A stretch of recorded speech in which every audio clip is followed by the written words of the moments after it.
परीक्षा की तैयारी हो रही है तो चलिए अगले कुछ मिनटों में फटाफट समझते हैं कि दवाएं हमारे शरीर में अपना सफर कैसे तय करती हैं।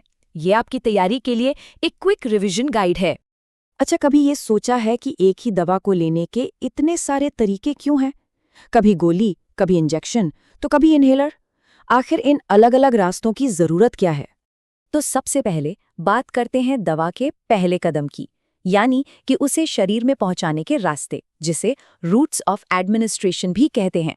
देखिए, कोई भी रास्ता बस ऐसे ही नहीं चुन लिया जाता। इसके पीछे की सबसे बड़ी वजह होती है स्पीड और असर, मतलब दवा कितनी तेजी से काम करेगी और कितनी असरदार होगी। यहाँ पर हम अलग-अलग रास्तों की रफ्तार देख सकते हैं। जैसे मुंह से ली जाने वाली टैबलेट धीरे धीरे काम करती है, वहीं अस्थमा इन्हेलर का असर काफी तेज होता है, और इमरजेंसी में जो आईवी इंजेक्शन लगता है उसका असर तो समझिए तुरंत होता है। तो हर रास्ते के अपने फायदे और अपने नुकसान हैं। ठीक है, तो दवा शरीर में चली तो गई, पर अब आगे क्या? देखिए, दवा को अपना असर दिखाने के लिए खून में पहुंचना बहुत जरूरी है, और इसी प्रोसेस को हम कहते हैं अवशोषण या एब्जॉर्प्शन। आसान भाषा में कहें तो ये शरीर के अंदरूनी सिस्टम में दवा की ऑफिशियल एंट्री है। अब सवाल ये है कि दवा खून में कितनी जल्दी पहुंचेगी। इसे कुछ चीजें तेज या धीमा कर सकती हैं। और हाँ, एग्जाम के लिए इन 4 फैक्टर्स को याद रखने की एक बहुत ही आसान ट्रिक है। बस एक लाइन याद रखिए, bring syrup for pain. B से हुआ ब्लड फ्लो, एस से सरफेस एरिया, एफ से फॉर्म ऑफ ड्रग और पी से हुआ पीएच एनवायरनमेंट। सिंपल। अच्छा, दवा खून में पहुंच तो गई, पर क्या इसका मतलब ये है कि दवा का पूरा हिस्सा काम करेगा? नहीं, ऐसा बिल्कुल नहीं है। इस कॉन्सेप्ट को समझने के लिए चलिए एक बैंक ट्रांजैक्शन का उदाहरण लेते हैं। देखिए, आईवी इंजेक्शन एक तरह का डायरेक्ट बैंक डिपॉजिट है। 100 मिलीग्राम दवा दी तो खून में पूरी की पूरी 100 मिलीग्राम पहुंच गई, 100% बायो अवेलेबिलिटी। वहीं मुंह से ली गई टैबलेट एक चेक की तरह है।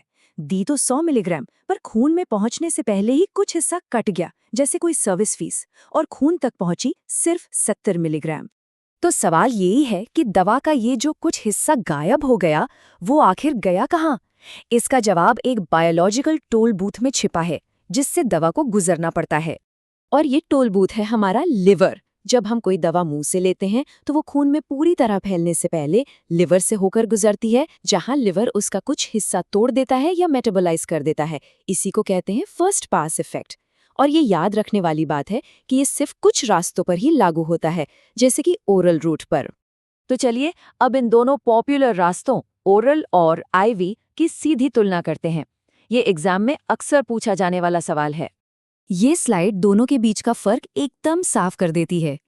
ओरल दवा को एब्जॉर्प्शन और लिवर के फर्स्ट पास इफेक्ट जैसी रुकावटें पार करनी पड़ती हैं। वहीं आईवी दवा एक एक्सप्रेसवे की तरह है, कोई रुकावट नहीं, सीधे खून में। चलिए, अब खत्म करने से पहले कुछ फ्लैश कार्ड स्टाइल सवालों के साथ एक क्विक रिवीजन कर लेते हैं। देखते हैं कितना याद रहा। पहला सवाल एकदम सरल शब्दों में, जैव उपलब्धता या बायो अवेलेबिलिटी क्या है? जरा सोचिए। ये दवा की वो मात्रा है जो सारी बाधाओं को पार करके अपना काम करने के लिए खून में मौजूद होती है। अगला सवाल, ओरल और आईवी रूट की स्पीड में सबसे बड़ा अंतर क्या है?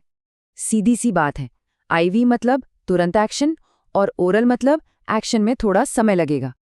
और आखिरी सवाल, ओरल दवा की बायो अवेलेबिलिटी कभी भी 100% क्यों नहीं होती? जवाब है 2 मेन टोल प्लाजा। एक, दवा पूरी तरह एब्जॉर्ब नहीं हो पाती, और दूसरा, लिवर का फर्स्ट पास इफेक्ट। इन्हीं की वजह से पूरी दवा कभी खून तक नहीं पहुंचती। ये बात एकदम सही है। दवा किस रास्ते से दी जा रही है यही तय करता है कि वो कितनी असरदार होगी। इसलिए हेल्थ केयर फील्ड में इसे समझना बहुत जरूरी है। लेकिन दवा की कहानी यहाँ खत्म नहीं होती। ये तो समझ लिया कि दवा शरीर के अंदर कैसे जाती है, पर अब सवाल ये है कि शरीर उसे बाहर कैसे निकालता है। इसे हम समझेंगे अगले हिस्से में, जब हम मेटाबॉलिज्म और एक्सक्रीशन की बात करेंगे।